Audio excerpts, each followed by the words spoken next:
매 명절이 되면 아내는 아주 신이 나 있습니다. 친구들의 아내들을 보면 명절만 되면 명절 증후군인가 뭔가로 고통받고 있다고 하는데 우리 아내는 오히려 명절 지낼 생각에 들떠 있습니다. 그런 아내를 보며 당신은 명절 스트레스 그런 거 없어? 난 명절을 이렇게 좋아하는 며느리는 처음 본다. 제가 말을 했지만 스트레스를 받기는 왜 받아? 가족들 다 모이고 좋지. 아내가 이상하다는 듯이 저를 봤어요. 그런 아내를 보면 가끔 마음이 아프기도 합니다. 아내는 부모님이 일찍 돌아가시고 할머니와 둘이서만 살았어요.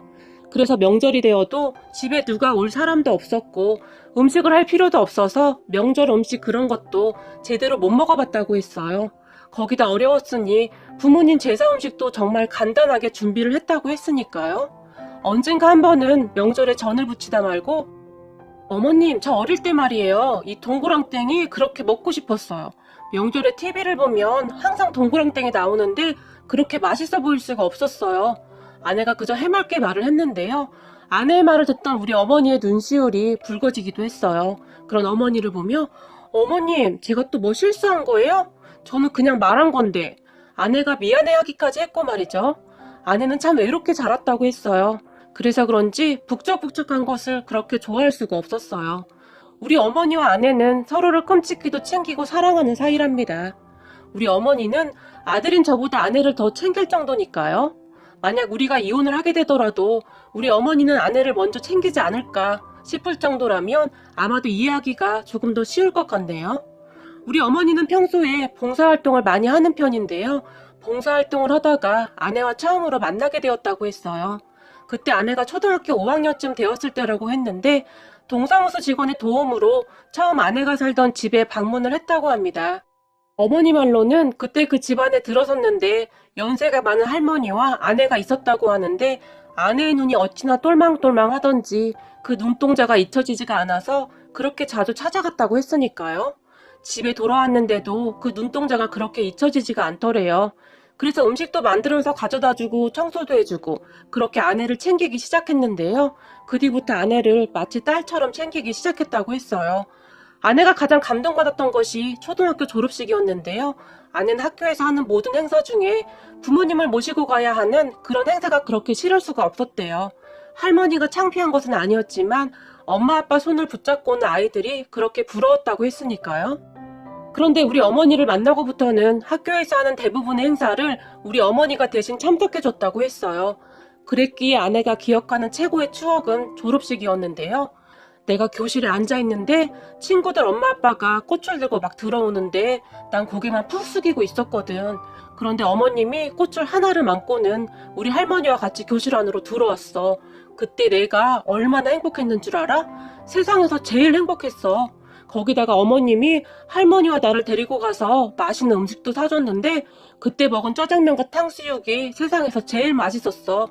아내가 행복한 표정으로 말을 했는데요. 옆에서 듣고 있던 어머니가 그때 뭐가 먹고 싶냐니까 짜장면이 먹고 싶다고 하지 않겠니? 다른 거 먹으라고 해도 굳이 짜장면을 먹겠다고 하는데 나중에 알고 보니 할머니가 짜장면을 좋아하셨더구나. 그러니 내가 어찌 예뻐하지 않을 수가 있었겠니? 아주 말 한마디 한마디가 다 예뻤어. 라는 말을 하기도 했으니까요. 아내의 말로는 그 뒤로도 어머니가 졸업식을 꼭 챙겼다고 했어요. 교복을 맞출 때도 함께 가서 치수도 재고 그랬다고 했으니까요. 그렇게 어머니와 아내는 찰떡궁합이었어요. 그 시절 어느 명절에 어머니가 처음 아내를 데리고 우리 집에 온 적이 있었어요. 항상 외롭게 있는 것이 안쓰러워서 그랬다고 했는데 우리 집에 온 아내가 그렇게 좋아할 수가 없었어요. 같이 송편도 빚고 전도 만들고 어머니 옆에서 한시도 떨어지지 않고 아주 신나 있더라고요. 아내는 웃는 모습이 참 예뻤어요. 아마도 그때부터 제가 그런 아내를 좋아하고 있지 않았나 싶네요. 아내는 그 뒤로도 우리 집에 자주 왔거든요. 같이 식사도 하고 영화도 보러 가고 그랬는데 어머니는 틈만 나면 아내를 우리 집에 데리고 왔어요. 아무래도 가족이 무엇인지 알려주고 싶어서 그랬던 것이 아닐까 싶네요. 단지 우리 할머니만이 그런 아내를 못마땅해 했는데요. 가끔 우리 집에 오던 우리 할머니는 머리 검은 짐승은 거두는 게 아닌데 라며 걱정을 하셨지만 어머니는 그런 할머니의 말에도 한결같았어요. 시간이 한참 흘러 저는 대학을 갔다가 얼마 후에 군대를 가게 되었어요. 그 뒤로는 아내 얼굴을 볼 수가 없었지만 가끔 아내가 보고 싶더라고요. 그때 확실히 알았던 것 같아요. 제가 아내를 좋아하고 있었다는 것은 말이죠. 아내는 성격도 좋았지만 얼굴도 정말 예뻤어요. 하얀 피부에 큰 눈이 정말 돋보이는 그런 사람이에요. 그렇게 휴가를 나가면 어머니에게 아내의 안부를 묻기도 하고 어머니를 졸라서 아내를 데리고 같이 밥을 먹으러 가기도 했어요. 하지만 그때 당시에는 어머니와 아내조차도 저의 그런 마음을 모르고 있었어요. 그저 저 혼자 짝사랑을 한 것이죠. 그러다가 아내가 대학을 가게 되었는데 야간 대학을 갔다고 했어요. 참 대단했던 것이 낮에는 일을 하고 밤에는 학교에 가서 공부를 한다고 했어요. 우리 부모님이 아내의 학비 일부와 생활비 등을 가끔 챙겨줬다고 했지만 아내는 웬만하면 스스로 해결을 하려고 노력을 했다고 합니다. 정말이지 똑부러지는 성격이었으니까요. 그런 아내를 부모님은 참 좋게 봤어요.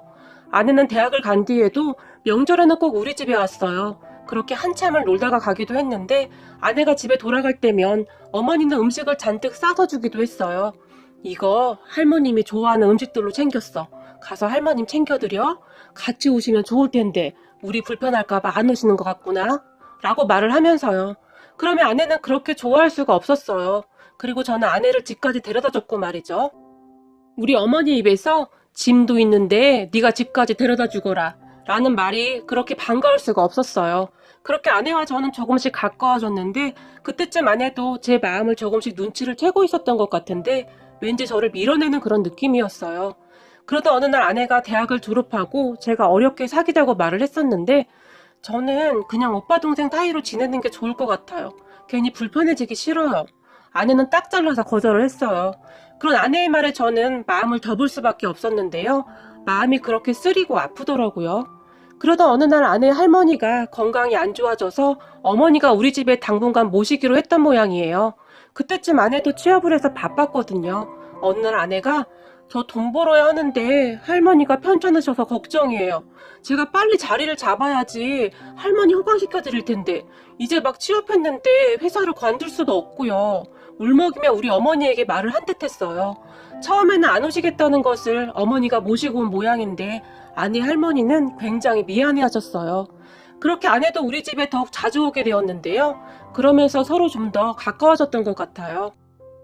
제가 할머니와 잘 지내는 모습을 본 아내가 마음을 열었거든요. 하지만 제 여동생만은 그런 아내와 할머니를 못마땅해 했는데요. 어느 날은 아내 할머니가 음식하는 것을 거들겠다며 편찮은 몸을 이끌고 주방에 들어와서 거들었어요. 아무래도 할머니 나름대로 미안하기도 했겠죠. 그렇게 식사를 하는데 음식에서 머리카락이 나왔어요. 그 머리카락을 본 여동생이 나 밥 안 먹어 라고 말을 하며 수저를 놓아버렸고 그 모습을 보던 아내와 할머니는 안절부절 못하고 있었는데요. 그 순간 엄마가 아이고 내 머리카락이 들어갔나 보구나 라며 얼른 머리카락을 치웠어요. 하지만 동생이 눈치 없이 엄마는 파마머리잖아. 그리고 흰머리도 없고 큰 소리로 말을 해버렸고 그런 여동생을 보던 엄마가 먹기 싫으면 말던지 머리카락 하나로 왜 이렇게 예민하게 굴어? 그럼 사람이 하는 건데 머리카락이 안 들어갈 수 있어? 먹기 싫으면 먹지 마. 여동생에게 쏘아붙였어요. 그 말을 듣던 여동생이 그냥 다 가라고 해. 나 불편해 죽겠단 말이야. 정말 짜증나. 엄마가 무슨 자선사역가도 아니고 엄마 맨날 왜 그래? 큰 목소리로 말을 했어요.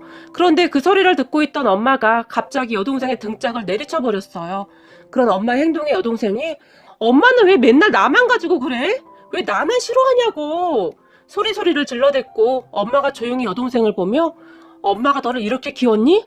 엄마가 너희들을 잘못 키웠구나 라며 한숨까지 쉬었어요. 그런 모습에 아내와 할머니가 더욱 안절부절 못했고 말이죠. 이상하더라고요. 여동생은 평소 그렇게 막무가내로 행동을 하거나 그렇진 않았는데 그날따라 왜 그랬는지 이해가 안 되었어요. 그런데 한참 나중에 알고 보니 우리 어머니가 아내만 챙기니까 약간의 질투가 났던 모양입니다. 그런 여동생에게 어머니는 너는 엄마 아빠가 다 있잖니. 남들 다 있는 엄마 아빠가 없는 게 얼마나 서러운 일인 줄 알아? 눈물까지 글썽이며 말을 했는데요. 엄마 어릴 때 말이다. 너희들은 몰랐겠지만 친척집에서 자랐어. 얼마나 눈치가 보이던지 졸업식인데 졸업식이라고 말도 못하고 혼자 소가리를 했어. 무슨 행사 때마다 부모님을 모시고 오라는데 그렇게 입이 떨어지지가 않더라. 그래서 엄마는 미정이 마음이 이해가 된다. 말을 안 해도 그 속이 어떤 줄 아니? 눈치 보는 게 습관이 될 정도야. 어머니는 말을 하는 도중 몇 번이나 눈물을 닦아내셨어요. 그런 어머니를 보던 여동생이 엄마 미안해. 내가 생각이 짧았어. 잘못했어. 라며 말을 했고 말이죠. 그리고 여동생은 얼마 뒤에 아내와 할머니께 사과를 드렸어요. 여동생의 사과에 할머니가 오히려 미안했고 말이죠. 그렇게 아내는 점점 우리 가족이 되어가고 있었던 것 같아요. 여동생과 투닥투닥 하기도 했는데 그런 모습을 보던 엄마가 너무 맘 쓰지 말거라 라며 걱정스럽게 말을 꺼냈는데 네? 뭐가요? 아내가 놀란 표정으로 물었어요. 우리 은지가 마음은 안 그런데 말을 꼭 얄밉게 하는 것 같아서 어머니가 아내에게 말을 했지만 아, 저는 좋은걸요? 형제가 없어서 은지랑 투닥투닥 하는 거 사실 좋아요. 자매끼리 많이 그러잖아요. 저는 좋은걸요? 그게 이상하게 보였구나. 그런데 은지가 말만 그렇게 하고 속은 안 그래요. 아내가 활짝 웃었어요. 그 말에 어머니가 그래? 네가 그렇게 생각해주니 그저 고맙구나. 진짜예요. 은지가 얼마 전에 할머니 드리라고 젤리랑 과자를 제 가방에 몰래 넣어뒀더라고요. 우리 은지가 말은 그렇게 해도 마음이 얼마나 따뜻한데요. 아내가 우리를 보며 활짝 웃었는데요. 그랬니? 역시 내 딸이 맞구나. 녀석 말은 그렇게 하고 뒤에서 그러고 있었네. 아내의 말을 듣던 어머니는 정말 기뻐했는데요. 너무 기쁜 나머지 뒤를 돌아 눈물을 훔치기도 했어요. 그때쯤 동생도 제 아내에게 마음을 열었던 것 같아요. 그리고 우리는 그렇게 가족이 되어가고 있었어요. 우리 어머니는 항상 배려가 먼저임을 가르치는 그런 분이십니다. 그러다 어느 날 아내의 할머니가 지병이 심해져서 갑작스럽게 돌아가셨고 우리 가족 모두는 아내와 함께 장례식장을 지켰어요. 아내가 까무러칠 정도로 울었는데 정말 마음이 아프더라고요. 그런 아내를 제 동생이 챙겼는데 동생은 아주 야무지게 아내를 잘 챙겼어요. 그렇게 둘은 더욱 친해지게 되었고 말이죠. 그리고 저도 아내와 더욱 가까워졌는데요. 아무래도 아내가 저에게 많이 의지를 할 수밖에 없었어요. 그렇게 우리는 사귀게 되었고 나중에 부모님께 말씀을 드렸는데 많이 놀라하셨지만 다들 응원해 주셨어요. 특히 어머니는 정말 좋아하셨어요. 제 동생은 이미 다 알고 있었기에 둘이서 더욱 붙어 다니고 있었고요. 그렇게 얼마 우리는 결혼을 하게 되었고 아내는 정말 우리 가족이 되었어요. 우리 가족은 정말 좋았어요. 이미 서로 잘 알고 있었기에 뭐 불편할 것도 없었고 정말 잘 맞았는데요. 단지 친척들의 색안경은 어쩔 수가 없었어요. 특히 큰어머니가 가족들이 다 모인 자리에서 너는 친정이 없어서 시댁에 하루 종일 있겠네? 아내에게 말을 했고 순간 아내의 얼굴이 빨갛게 달아올랐는데요. 큰어머니는 계속해서 너는 시댁에 충성을 다 해야 한다는 말이다. 요즘 이런 시댁이 어디 있겠니? 너 네 시댁 가족들이 하라는 대로 다 해야 해. 나 같았으면 어림도 없다. 너 같은 이라고 말을 하다가 순간 멈췄는데요. 그 모습을 지켜보던 어머니가 한 소리를 하려고 눈을 부릅떴는데 어머님보다 먼저 제 동생이 큰어머니를 향해 큰엄마, 그래서 큰엄마 며느리는 명절에도 잘 안 오나 봐요. 그렇게 집안 빵빵하고 잘났으면 뭐해요? 1년에 얼굴도 몇 번 못 보는데? 저는 이제 새언니 얼굴도 기억이 안 나요. 라고 말을 했고 그 말에 큰어머니가 뭐? 네가 알긴 뭘 안다고 그런 소리를 해? 우리 며느리가 얼마나 바쁜지 알기나 해? 우리 며느리가 말이야. 큰어머니가 변명을 하려고 했지만 네, 제가 잘 알지요. 그 대단한 며느님 명절 때마다 돈만 딱 붙여주고 콧배기도 안 비치고 해외여행 다니는 며느님 말이죠. 여동생이 말을 해버렸어요. 그 말에 큰어머니 얼굴이 울그락불그락 해졌는데요. 해외여행을 가긴 누가 해외여행을 가? 네가 뭘 한다고 그런 말을 해? 큰어머니가 동생에게 삿대질까지 하면서 소리를 질렀지만 제가 오빠랑 SNS 친구잖아요. 그래서 큰엄마 며느리랑도 친구예요. 먼저 친구 신청을 했더라고요. 그런데 매년 명절 때마다 여행 간 사진으로 도배를 하던데요. 뭐 워낙 잘난 며느리라 그런 것이니까 큰엄마도 이해하시겠지만요. 동생은 화가 나 있는 큰엄마의 얼굴을 보지도 않고 계속 말을 했는데 그러면서 일을 하고 있던 우리 아내에게 언니 시험시험 해요. 누구는 해외여행 다니는데 언니는 왜 이 고생을 해요? 라고 말을 하더니 우리 아내의 고무장갑을 억지로 벗겨버리고는 우리도 할 만큼 했으니까 뒷정리는 알아서 하세요. 우리 집 귀한 며느리도 좀 쉬어야 해서요. 라며 아내를 데리고 나가버렸어요. 그 모습에 큰엄마가 어버버 하며 말을 더듬고 있었는데 저는 속으로 어찌나 시원하던지 아주 쾌재를 불렀답니다. 그리고 그런 여동생을 보며 우리 부모님의 얼굴도 환해졌고 말이죠. 제 여동생은 어느 순간부터 자신이 마치 우리 아내의 보호자라도 되는 듯이 누가 아내에게 함부로 대하면 눈을 부릅뜨고 참지를 않았어요. 원래부터 한 성격 하는지라 다들 한마디도 못했고 말이죠. 우리 엄마는 그런 여동생을 그저 기특하게 생각했어요. 그렇지, 가족이라면 그렇게 해야 하는 거지 라며 말이죠. 그리고 아내도 그런 여동생에게 많이 의지를 하고 있었고요. 무슨 일이 생기면 항상 의논을 할 정도였고 말이죠. 그러다가 아내가 임신을 하고 아이를 낳았는데 제 여동생은 우리 아이를 그렇게 예뻐할 수가 없었어요. 아주 눈에서 꿀이 뚝뚝 떨어지네요. 아내가 분가는 싫다고 해서 부모님 집에서 같이 사는데 가족들이 번갈아 가면서 아들을 봐주니 그렇게 수월할 수가 없네요.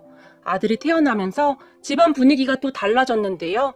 다들 우리 아들을 보기 위해 집에 일찍 들어오기 바빴어요. 우리 아버지도 회사가 끝나기 무섭게 달려왔고 여동생도 마찬가지였고 말이죠. 그러던 중 어느 날 제 여동생이 자다가 복통을 호소했고 병원에 갔는데 맹장 수술을 빨리 해야 한다고 했어요. 급히 수술실에 들어가는데 그런 동생을 보며 아내가 어찌나 눈물을 흘리던지 우리가 맹장 수술은 아무것도 아니라고 했음에도 아내의 눈에서는 눈물이 멈추지 않았어요.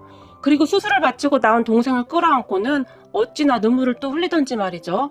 그런 아내를 보던 동생은 잠깐만 언니 내가 창피해서 그러는데 제가 지금 맹장 수술한 건데 언니가 이렇게 울면 사람들이 비웃어요. 제발 좀 이라며 웃기도 했어요.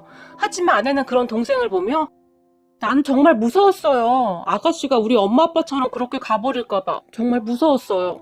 우리 엄마 아빠도 교통사고 후 수술실에서 못 나왔단 말이에요. 그래서 저는 수술실만 보면 아직도 다리가 후들거려요.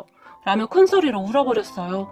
아주 오래전의 기억이었지만 아내는 그때의 모습이 너무나도 생생히 기억이 난다고 했어요. 지금도 가끔 꿈을 꾸면 꿈속에서 그 수술실 앞에 홀로 서 있는 꿈을 꾸기도 한다고 했으니까요. 아내는 그렇게 제 동생을 붙들고 얼마나 울었는지 모른답니다. 한참 나중에 제 동생이 말하기를 그때 언니가 하도 울어서 내 침대 옆에 금방 입원했던 아줌마가 나보고 젊은 나이인데 무슨 큰 병이 걸린 거냐고 심각하게 묻기도 했다니까. 근데 내 입으로 차마 맹장 수술했다고 말을 꺼낼 수가 없더라고. 그런데 그 아줌마가 나 몰래 간호사한테 내가 무슨 병에 걸렸는지 물어봤대. 아줌마의 물음에 간호사가 맹장 수술인데요? 라고 대답을 했나 본데 아줌마가 놀라서 간호사에게 요즘은 맹장 수술로 막 죽기도 하고 그래요? 라고 묻기까지 했대. 그리고 그 아줌마가 태어날 때 아가씨 내가 잘 알아봤는데 요즘 의술이 좋아져서 맹장으로는 죽진 않는다고 하니까 아가씨 언니 보고 그만 울라고 해요. 내가 안쓰러워서 원. 언니가 동생을 얼마나 끔찍이 생각하면 그럴 수가 있어 그래? 라고 말을 하기도 했다니까.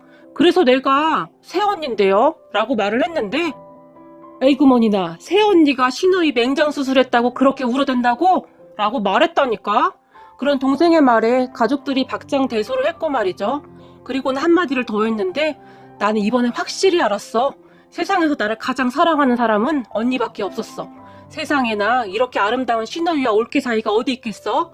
라며 우리 아내의 손을 힘주어 잡기까지 했는데 동생의 말에 아가씨 나 진짜 아가씨 없으면 못 살아요 라며 아내가 다시 울먹였고 말이죠. 아내는 그러한 트라우마를 가지고 있었기에 가족들이 조금만 아프다고 하면 아주 난리가 난답니다. 보고 있으면 안쓰럽기도 해요. 가족을 잃어본 사람만이 알 수 있는 그런 마음이겠지요.